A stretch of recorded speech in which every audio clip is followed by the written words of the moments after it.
And a cell, we can have the following divisions.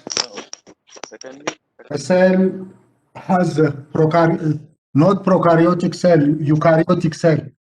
Our cell belongs to eukaryotic cell, where we have compartmentalized organelles and advanced cells, not like prokaryotic cells. So in eukaryotic cells, the following three are the three components. One is cell membrane, plasma membrane from outside. Then we have the bulk made by protoplasm, which could be divided into cytoplasm, organelles, inclusions, and the nucleus is karyoplasm. First, I'll discuss about cell membrane, and next day we see protoplasm, and finally karyoplasm. Cell membrane is a limiting membrane of a cell, like this one. It bounds the cell, it makes the barrier and separates the cell from the outside. It is not a big structure, it is only about 7.5 to 10 nanometer in its thickness. I've told you how thick a nanometer is. So it's very much thin. You don't, under light microscopy, you don't able to see it clearly. Like, for example, this is the barrier made by two membranes of this cell and the other cell. Here is a barrier between this cell and the other cell. This type of outline is not visible under light microscopy unless artifacts are deposited there. But you can see it as the end of a cell when the cell is bounded from outside by a space. When there is nothing from outside here, you can see the barrier. Otherwise, it's under electron microscopy that you see the membrane very clearly. Under light microscopy, you see it like this one, making a barrier, but not clearly, distinctly visible.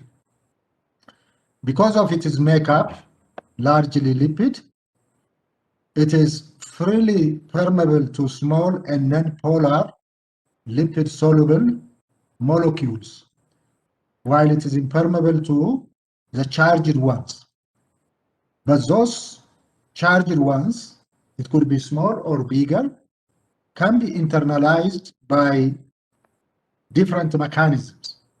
Otherwise, freely by diffusion, you can only have small and non-polar lipid solubles that are able to cross it. Others are not able. So it is a membrane that is making semi-permeable. Biochemically, cell membrane is made by lipid, proteins, and carbohydrates. The cell membrane, as I told you repeatedly, is not visible by light microscopy. But when it comes to electron microscopy, you can see it. You can see it like this one, like this. Look at this. Here is part of one cell. Here is part of another cell. Between these two cells, you can see a tiny space. This is a space separating the two membranes. So this type of thing is that you can see. Yes? Are you speaking? You want to say Nagaral? Are you following? እየሰማችሁኝ ነው? Okay, okay. All right, good. Maybe it's when somebody enters that I hear some noise.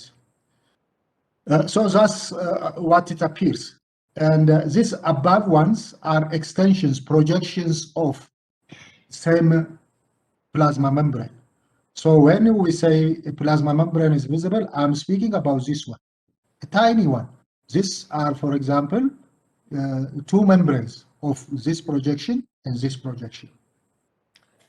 And under good electron microscopy, again, you can see the membrane, one membrane, just this one of this would appear to you as 3 layers.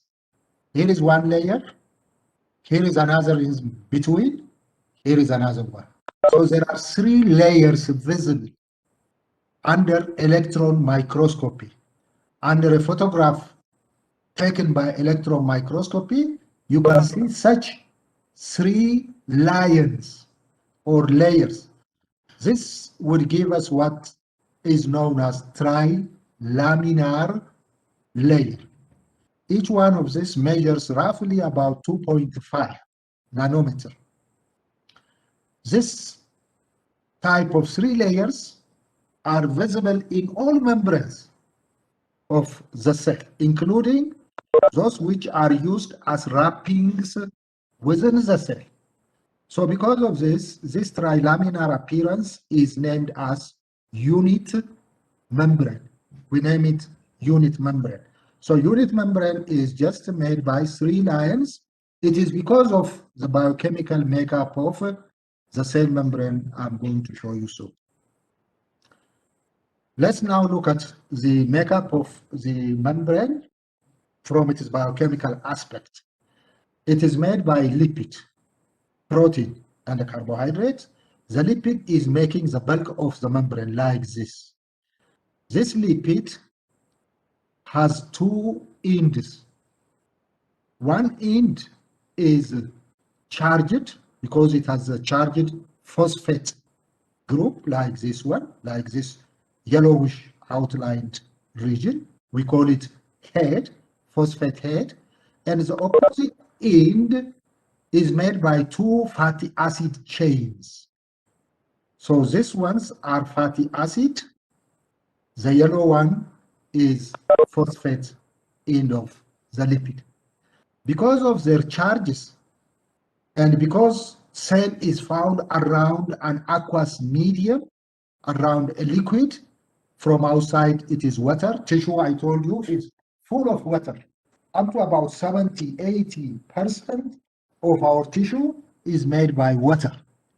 So because the cell is found, the cell membrane is bounded from outside by water, which is charged.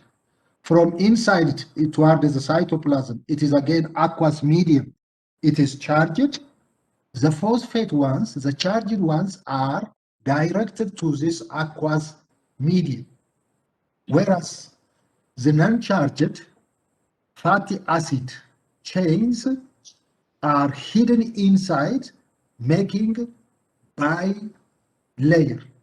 So each membrane, each plasma membrane is organized as a double leaflet, whereby towards the outside and towards the cell, the heads of the lipids are directed, whereas the fatty acid chains are hidden like sandwich.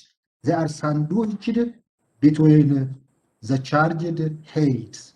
This is because of the nature of the lipid, because of the charges, and because the membrane is found in a liquid aqueous environment. So we call this the lipid bilayer structure of a plasma membrane. It is because of this type of arrangement that we have the trilaminar unit membrane.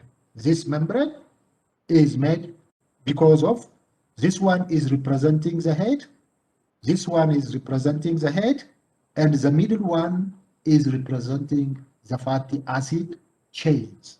That's the reason why we have the trilaminar arrangement of the plasma membrane. So the lipid is mainly made by phospholipid bilayer. It is phospholipid, which is arranged as a bilayer, but there are also other lipids such as cholesterols at intervals, but the bulk is, look at this, in this diagram here, the blue are all representing the heads where here the hairs are indicated by the yellow, and here the yellow intervals like this ones are, I suppose, the cholesterols. Yeah, they are the cholesterols. And there are also other types of lipids found in the plasma membrane. This is how lipids are oriented or organized within the plasma membrane. Then we have the second content of the plasma membrane is a protein. And this protein, again, comes in different varieties, so we have different proteins. And most of these proteins are found as globular type of proteins. Proteins biochemically could be represented as globular, like these ones, rounded, spherical, or they could also be found as filamentous. We call these filaments. And these proteins, as I said, are mostly as globular, and we can have two types of proteins in the plasma membrane. One type of, or one group of proteins of the membrane are inserted in the wall. They are inserted. We call this integral type of membrane proteins, whereas others just simply adhere. We call this peripheral membrane proteins. Here you can see this one is, for example, inserted into the outer leaflet. This is the outside. This side is the inside. So this one is just partly inserted into the membrane. This one is just through the membrane, it is crossing. Whereas other type of proteins, mainly from the inside, are just simply adhered or attached to the membrane. We call this peripheral proteins. We call this integral proteins. Integral proteins, which are making part of the wall of the membrane, could come in two varieties. One group are just simply partly inserted, like this one here, like this one. They are not crossing the whole thickness of the membrane. Whereas the second ones are crossing through the membrane. Those which are partly incorporated in the membrane are known as monotropic proteins. They are protruding from only one aspect of the membrane. On the other hand, those which are crossing the membrane throughout its thickness are named as polytropic or transmembrane proteins. The polytropic or transmembrane proteins, which are crossing the membrane throughout its thickness, could cross the membrane once, like this one. We call it one pass, or they can pass multiple times, like this one. We call this tripass. It has crossed the membrane. Look at this once, second time, third time. So transmembrane proteins could be one pass or multipass. The multipass are crossing it to about maximum about 7 pass. So we can have, for example, a protein that passes 7 times across the membrane. This is how integral membrane proteins are found. The second group of proteins are just simply fixed to the wall. Think of like nails or notices found on the wall of a building. The nail can just be partly inserted onto the wall of a building, or it can cross it throughout. This type of nails crossing the wall could be named as integral. So integral proteins are like this one. On the other hand, peripheral proteins are like notices fixed onto the wall. They are not making part of the wall. We call these peripheral membrane proteins. They are attached to the membrane only from the cytoplasmic aspect.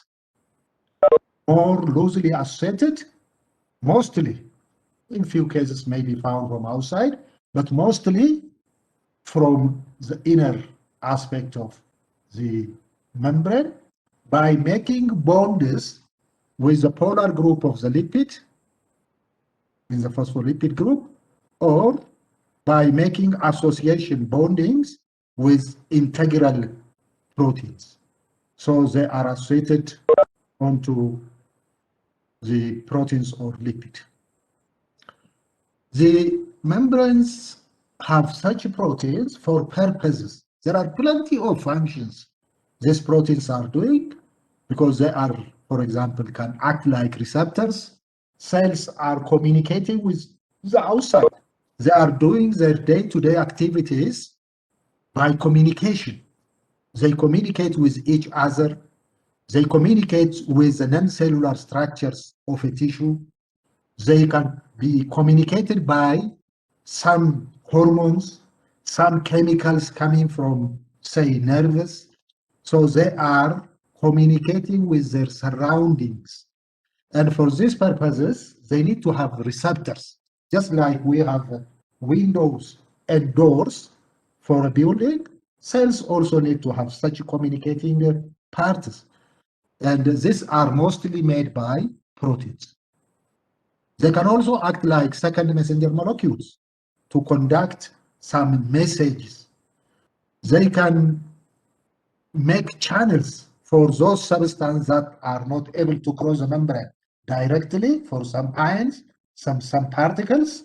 They serve as windows to let in or out of the cells. So some channels, enzymes, are all proteins. The membrane proteins can also be used for adhesion.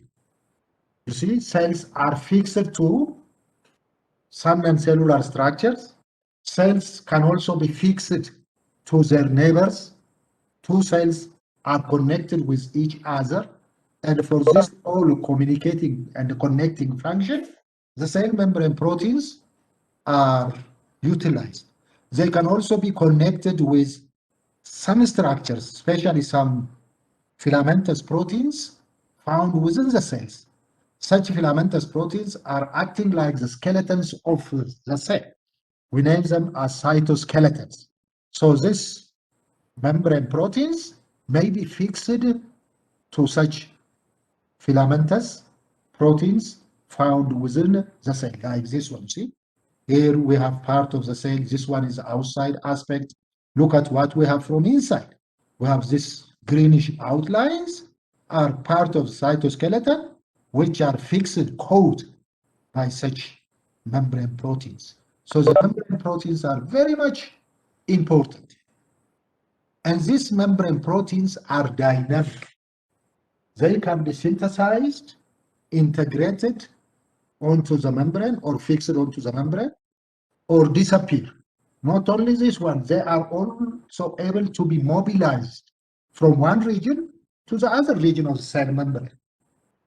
They can be, for example, making a pool where they are needed in a region they are needed for purpose. Look at this, like this group of membranes, proteins are now to work something. So they are pulled together. In this type of cases, they can be found as patches in given regions of the membrane, making what is known as lipid raft. In this type of regions, the membrane should also be rigid. For making it rigid, the lipid composition may also be different. Usually, cholesterol is giving rigidity to the membrane. And look at this, this yellowish are representing cholesterol. These ones are the phospholipid. Look at, in this region, you have no such cholesterol, but in this region, you have plenty of cholesterol. And this is to make the membrane rigid. It is to do some function. For example, some enzymatic activities may be taking place here. Maybe some particles are to be internalized from outside. Maybe some signals are coming to the cell in this region, so that some function of the cell is required in this type of regions. So the membrane proteins are pulled together in such a fashion in given regions. So this will tell you that the membrane proteins are not stationary. They are able to be mobilized from one region to the other region. The third component of the plasma membrane, the membrane is carbohydrates. Again, there are different types of carbohydrates, of short and branched chains of carbohydrates, which are making bonds and attached to the proteins and the phospholipid heads of the plasma membrane. By making bonds to give us what are known as glycoproteins when they are fixed to the proteins, or glycolipids. So these carbohydrates are now inserted onto the head of this lipid, and this association will give us what is known as glycolipid. This one will give us what is known as glycoprotein. That's how we find the carbohydrates. These carbohydrates are covering the cell from outside. And these carbohydrates are representing what are known as cell codes in another type of cells, like, for example, in prokaryotic cells or plant cells, we have what is known as cell coat, cell wall. So here we have the carbohydrates are making the cell coats of the cell. These are not very much thick. They are not more than about 50 nanometer in their thickness. So that's what we have for the carbohydrates. Why we need them are for the following reasons. They are important, for example, for cell adhesion. I told you cells could be fixed to some non-cellular component of a tissue, and when they need, they dissociate and be mobilized. So for this type of cell adhesion, carbohydrates are important. Same as proteins are also important. Binding of enzymes and antigens to the cell surfaces, and cell-to-cell recognition and communication for interaction, they are also important. This type of carbohydrates, therefore, surround the cell mainly from outside. It is the opposite of the peripheral proteins. The peripheral proteins are found mostly from inside, whereas carbohydrates are found mostly from the outside. When we look at this cell membrane with such components of lipid, proteins, and carbohydrates, I told you the proteins are freely able to move from side to side. There is a model known as the fluid mosaic model of a plasma membrane, where the proteins are regarded like big icebergs floating in a sea. You see, in some sea, usually found towards the poles, during the winter season, the sea gets frozen. It will be frozen. And then when the summer comes, the frozen sea will begin to thaw. So it gets liquidified. But when this is happening, the big ices are breaking down. And these big ices are floating from one region to the other region freely in the sea. So that's our membrane also look like. But there is also limit. The limit of such lateral mobility of and rearrangement of the proteins of the plasma membrane is limited. Like, for example, it is association with the peripheral protein would limit it. It is association with the degree of association with the cytoskeleton of the cell, with it is association with the extracellular matrix, as well as connection of cells with each other laterally also limits it, especially in conditions like covering epithelial tissue, where cells are very much crowded, and for enabling them coat together, there is sites of fusion.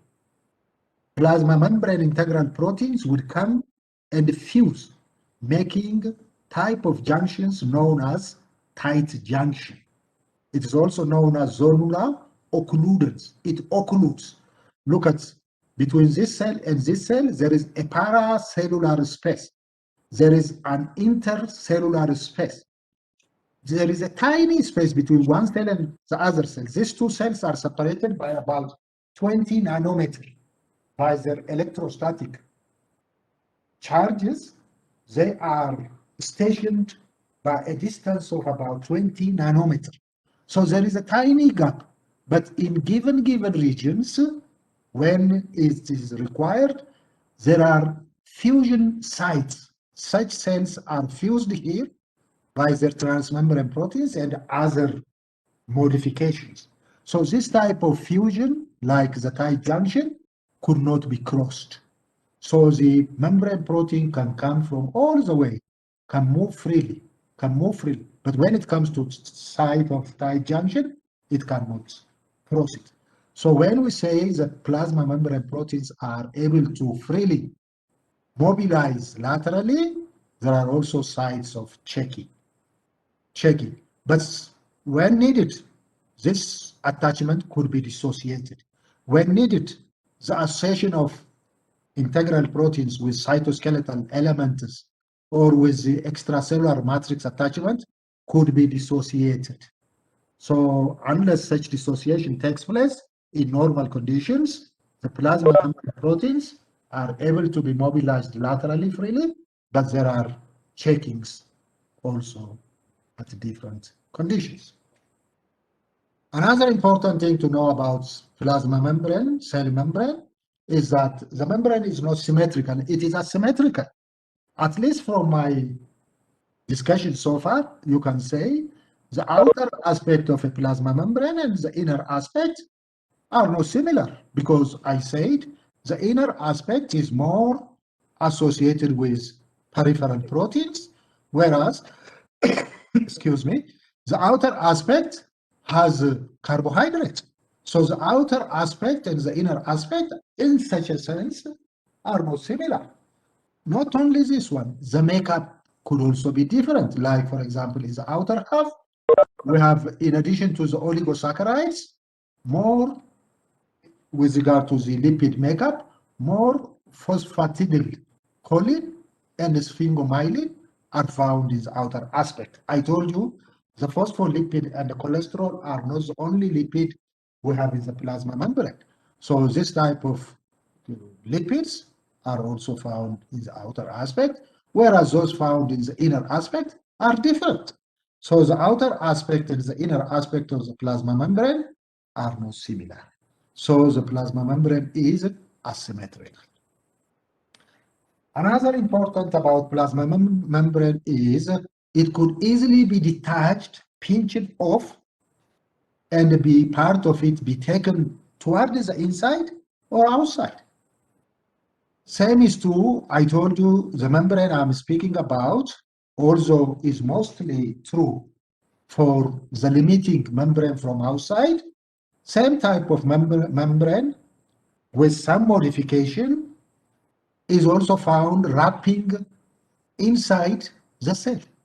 Some components of the cell are wrapped or compartmentalized by same type of membrane. So membrane from a compartmentalized region of a cell could be taken towards the outside and be fused with the limiting membrane. For example, for exocytosis, look at this yellowish substance are to be released out. These are to be taken from one of the organelles. This is, for example, Golgi complex. It receives such a membrane from another organelle. Look at this. This organelle produces some substance. This substance is packed by membrane and be taken as a vesicle to this organelle. This organelle has taken it. The component is taken into the inside of the organelle. The wrapping protein, the wrapping membrane, not protein, the wrapping protein is incorporated into part of the membrane of this organelle. After some modification, this organelle has produced some substance which will be wrapped by a membrane that is taken off from this organelle. And here a vesicle is formed. The vesicles are transported towards the periphery. When they reach to the plasma membrane, the membrane is fused with this membrane, whereas the content is released.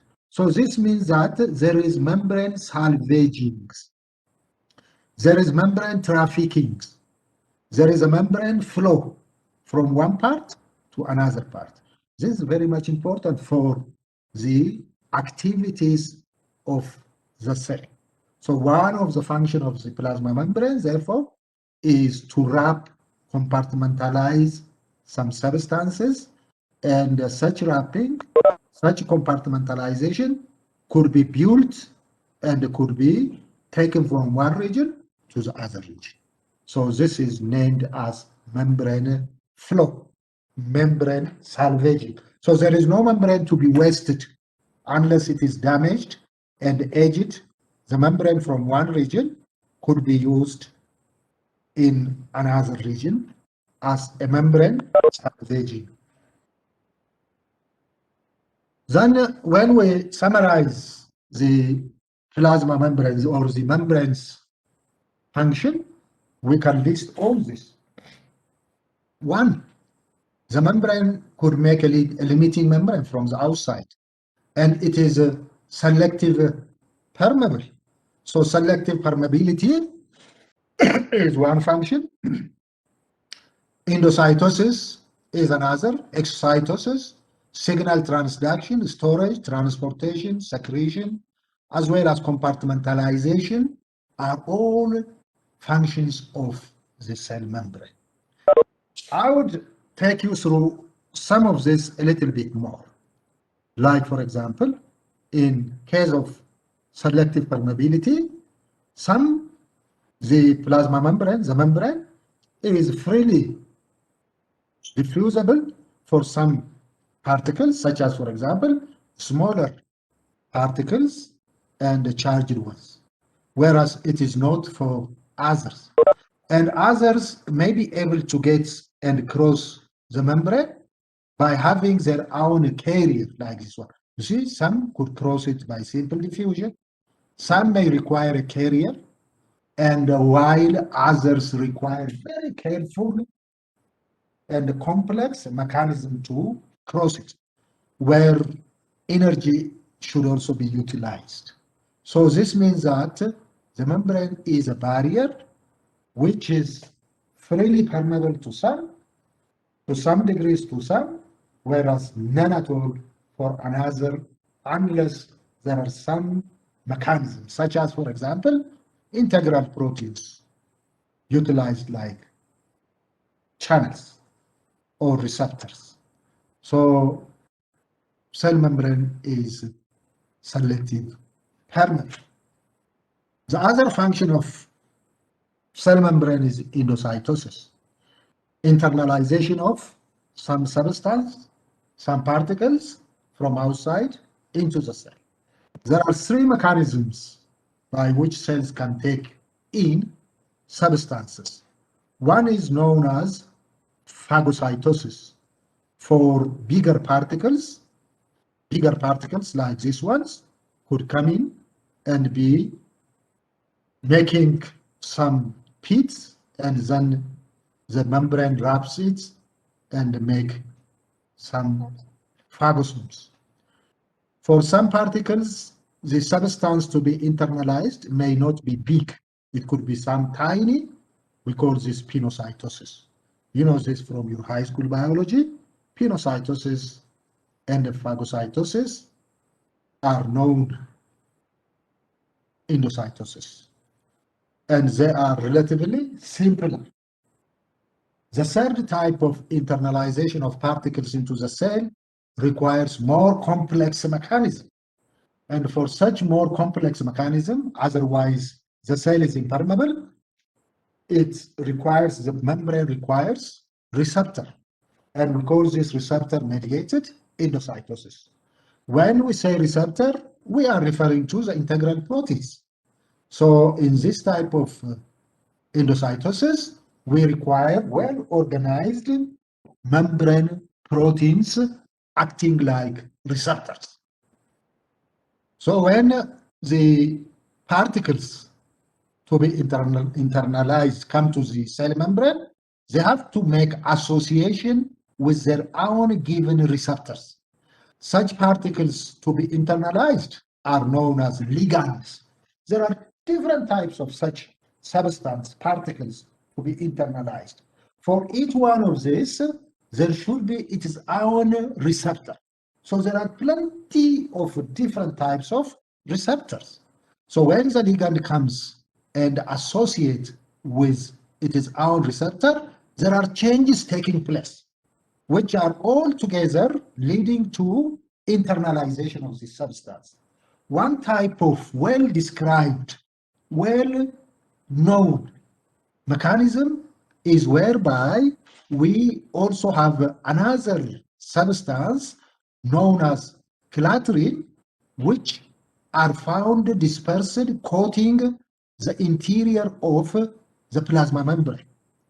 And when such association of ligand with receptor is taking place, the clathrins are coming all towards one region. So they are making a covering for such pits formed. The pits are made by plasma membrane in a region where ligand and receptors are associated. So a vesicle is to be formed. Before a vesicle is formed, obviously there should be a pit. And this pit is now covered by the clathrin. Clathrins are to associate from inside and facilitate the internalization process. So in this type of manner, here we have the following step is formation of a pit of the membrane covered by clathrin. Clathrin coated, pit is now formed.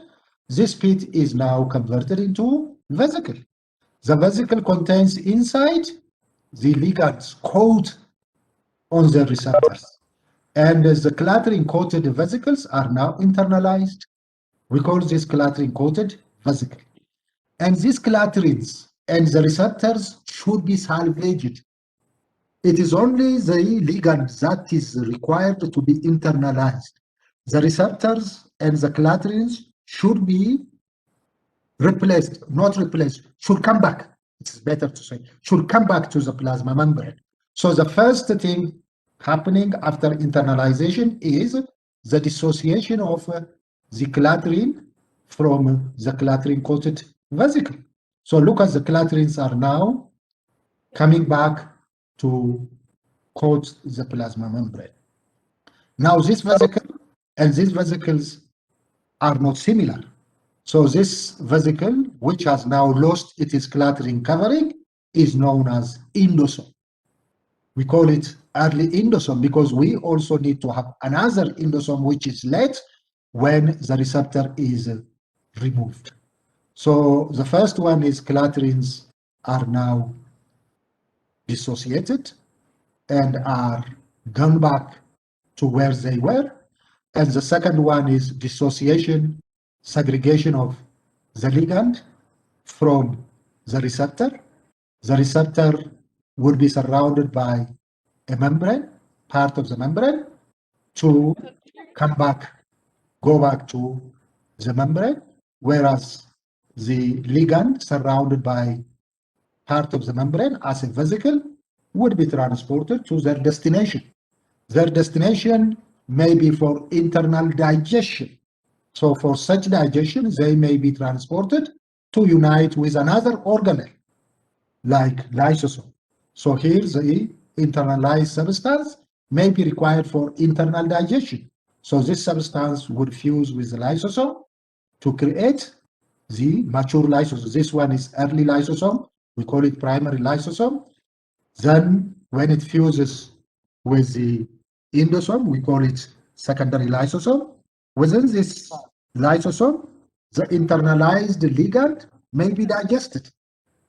After digestion, within the room, within the compartment, After digestion, some substance may be pumped out to the cytoplasm and be utilized, whereas some may be taken back to the membrane to be removed, to be released, or may remain inside the cell as debris, as inclusions. So this is another method of internalization of particles into the cell. We name it receptor-mediated endocytosis. It is more complex than pinocytosis and phagocytosis. It is more important type. Another function of cell membrane is exocytosis. Exocytosis is removal of some substance, some particles from the cell. It could be for secretion, it could be glandular cells that are synthesizing some chemicals, some particles, some hormones, and be released out of the cell. Or it could be excretion of some unwanted substance, like in my earlier description, I told you, after digestion, the remained substance may be removed. So for this type of purposes, we may need this type of transportation. One important thing I didn't tell you, especially in case of pinocytosis, maybe for crossing the cell. Like, for example, cells that are lining your small intestine are designed to take up nutrients digested in your digestive system. The nutrients digested in the stomach will be mainly absorbed in the small intestine. This small intestine is covered, is lined by cells, and these cells are absorbing, taking these nutrients, not to utilize all by themselves. Instead, they are to take this to the blood vessels, capillaries located on their backside, like this one.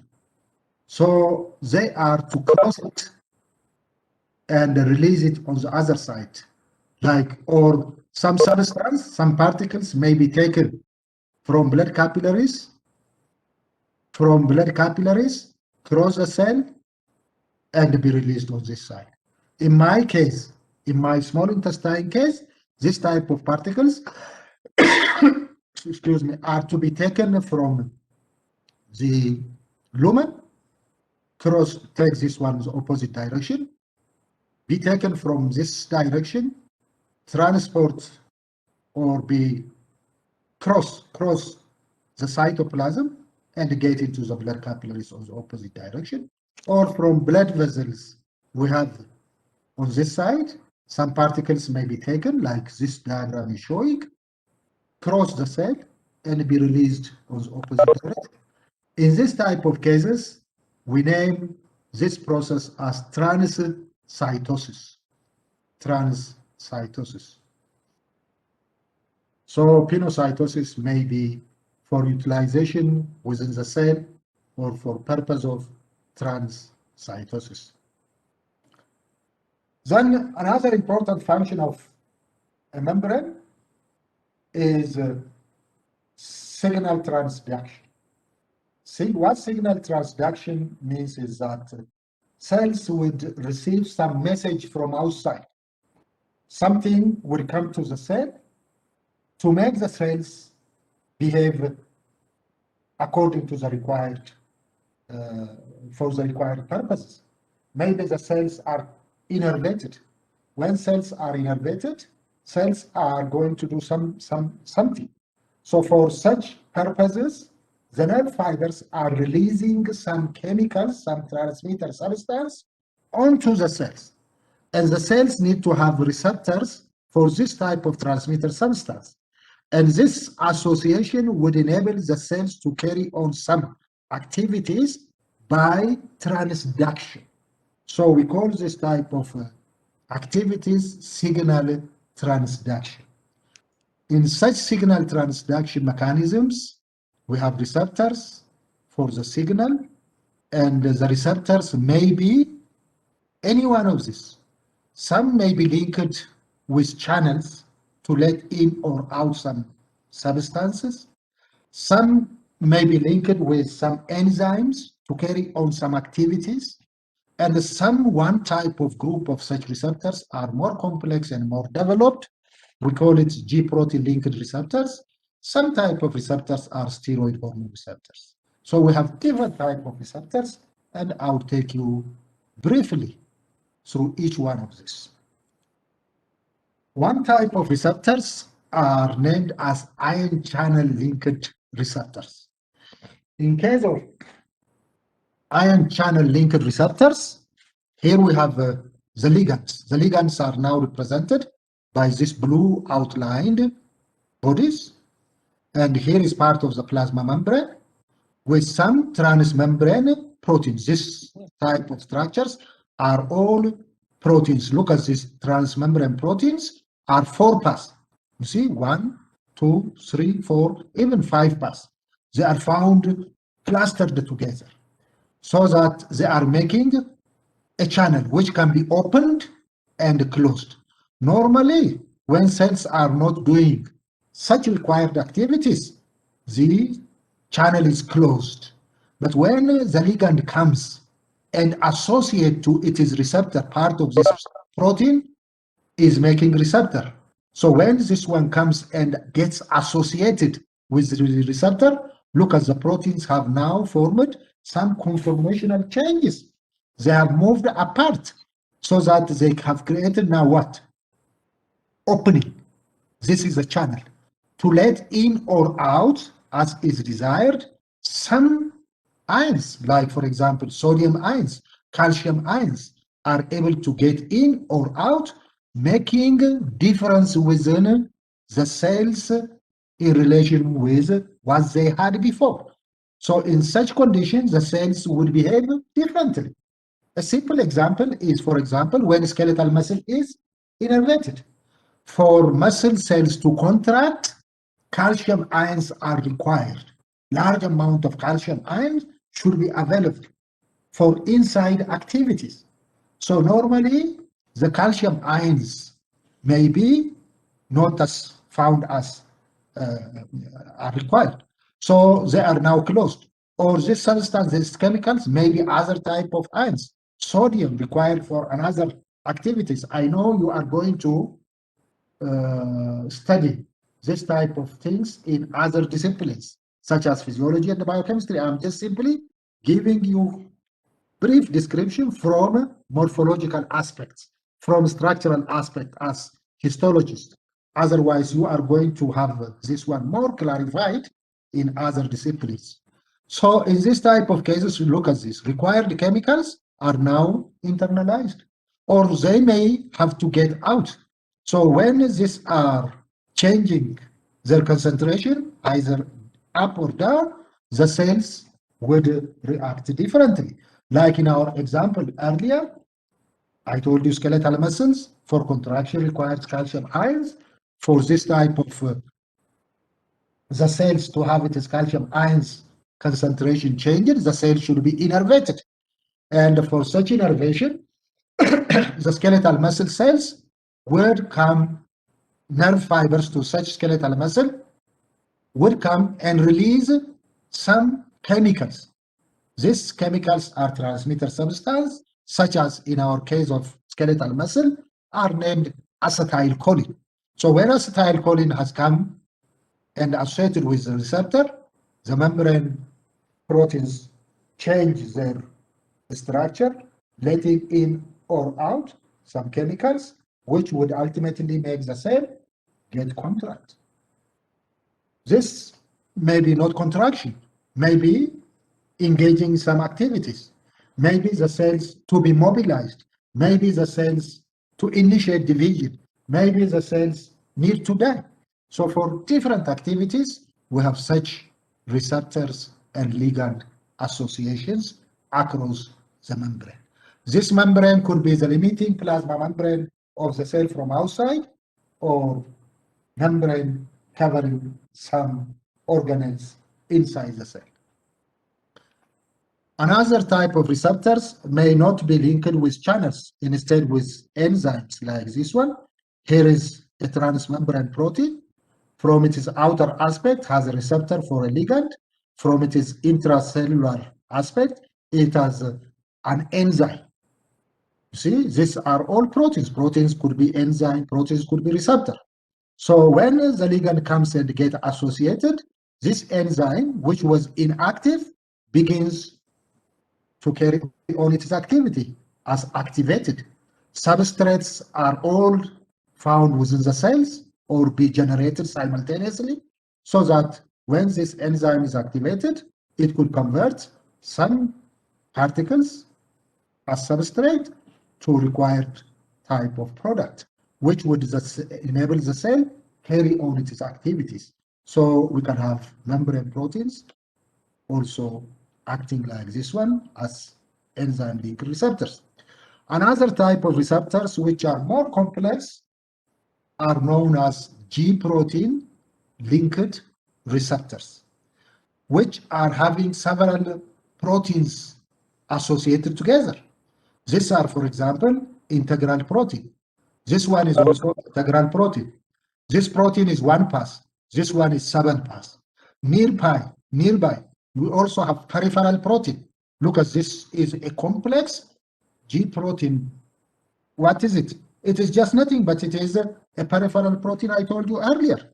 So in this type of complex associated proteins, some are integral, some are peripheral, we have the following components. One is a family of receptors of 7 pass transmembrane protein. Then we have another G protein complex with 3 subunits. It has an alpha subunit, it has a beta subunit, it has a gamma subunit. In its alpha subunit, there is a region where it combined energy generating GTP. When it loses one phosphate, it gets converted into GDP. And it has 2 ends which can associate and dissociate to activate either this transmembrane protein or this protein. This protein may be linked with channel. This protein is the target protein. It may be linked with enzyme.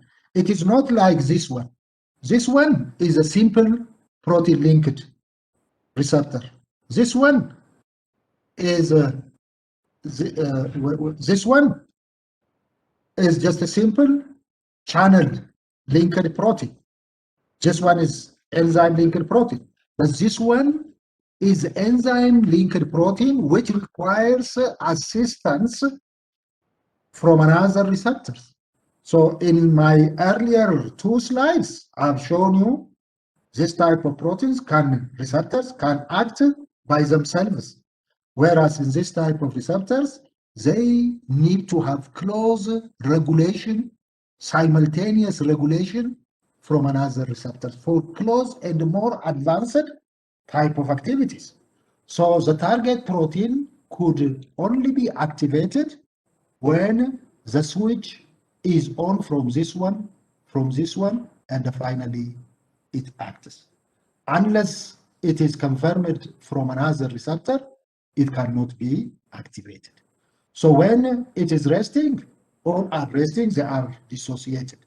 When ligand comes like this one, look at this is now resting, this is what I've shown you. But now when this ligand has come and associate with this protein, there is a change taking place simultaneously with this peripheral protein. Look at this alpha unit is attracted to this protein and is now making association. At the same time, GDP is converted to GTP. And then this is followed by dissociation of this one, and this one is moving to the target protein and making association. Such association makes this one get activated, and when this is activated, the enzyme can carry on its activities. If it is linked with channel, the channel would be opened. So this one would enable to carry on the cell's activity. Once the activity has been then it would go back to its state of rest. So this is a resting stage, like this one. This is the first stage of activation. This is the second stage of activation, and enabling the target protein to make the cells carry on its activity. Once it has done so, it will go back to the rest, and then able to be activated again. So this type of receptors are also present in our membrane, or our membrane is also engaged in such type of activities. We also have another type of receptors which do not require receptors on the plasma membrane, on membrane, because they are steroid, they are lipid soluble, they are smaller in size, so that they are able to cross it freely, but they are received by other receptors present within cytoplasm or directly in the nucleus. And this group of receptors are named as steroid hormone receptors. They do not have receptors on the outer membrane because of their nature. They are smaller in size, they are lipid soluble. So this type of activities are also another functions of plasma membrane. The membrane also is engaged in compartmentalization. Just like we make small rooms in our house. In our house or in your house, there is a bedroom, there is a kitchen, there is a living room. All these are separated one from the other for different purposes. So cells also have this type of requirement. They need to have small rooms for compartmentalization, because in one compartment, the activities to carry on there or to be done there may require different pH, may require different types of environment. So for these purposes, we need to have several compartmentalization within the cell, and these are all to be carried on or done by nothing but wrapping membrane. This type of compartmentalization can also enable the cell to carry on spatial and temporal activities of different nature. So for spatial and temporal organization of metabolic processes, we need this. Like, for example, I've shown you earlier, some substance will be produced by one organelle and then be taken for a next thing to happen to another organelle. These two organelles are compartmentalized by membrane. Membrane can also be used for storage, for transportation. I've shown you how substance particles could cross the cell from one region to the other for transportation. Internalized, endocytotic, after endocytosis, after phagocytosis, internalized substances, particles are transported, being wrapped by membrane as vesicles. Secretory products should also be taken out by getting wrapped by membrane. So for this and different type of activities, we also need to have a plasma membrane. So in this type of manner, our cell membrane is very much important. It has multiple and several functions. So with this, I have now to finish description of the plasma membrane or the membrane, cell membrane as a whole, making important activities for the cell. I have finished my first part of lecture. If you have any question, feel free to ask. Otherwise, I think I have to dismiss the class here. The next topic would be cytology 2, where we would look at the organelles and inclusions within the cell. Have you been following me? ስትከተሉኝ ነበረ?